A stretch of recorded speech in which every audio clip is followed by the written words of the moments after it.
ఇంత దారుణమైనటువంటి పరిస్థితి. రేపు ఎవరైనా మరొకరు అధికారో ఎవరో ముఖ్యుడో ఈ రాష్ట్రంలో ప్రముఖుడో ఇట్లా మాకు కూడా బిఆర్ నాయుడు గారు మా ఇంట్లో ఎవరో చనిపోయినారు, మీరు వచ్చి ఆ కర్మక్రియల రోజున మాకు వేదాశీర్వచనము శేషవస్త్రము స్వామివారి లడ్డు ప్రసాదాలు అందజేయండి అనేటువంటిది ఒక రివాజుగా మారేటువంటి పరిస్థితి వస్తే దీనికి ఎవరు సమాధానం చెప్పాలి?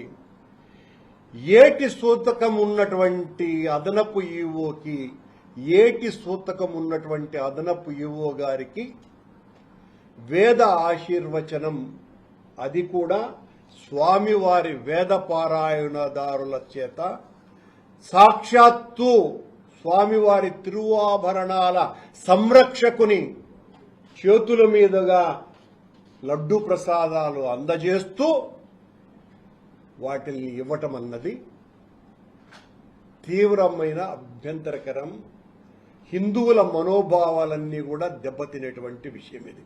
నేను ఈ రకంగా మాట్లాడితే వెంటనే బిఆర్ నాయుడు గారు తన విశ్వరూపాన్ని చూపిస్తారు. వాళ్ళ ఆ పంచశస్త్రులైనటువంటి ఆ TV5 ఛానల్లో నాకు గురించి ఈ రోజంతా కూడా ఇదే కథ నడుస్తుందని కూడా తెలుసును.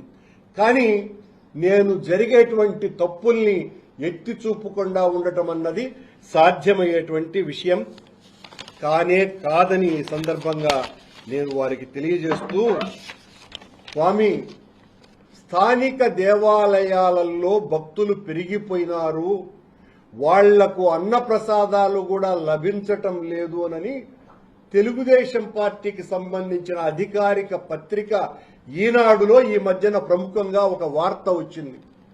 ప్రసాదాల దిట్టం పెంచటం లేదు అని.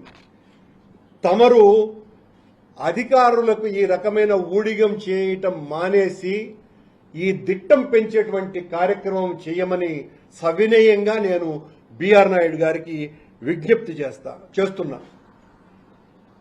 అర్హత లేనిటువంటి వాళ్లకు అధికారం ఇస్తే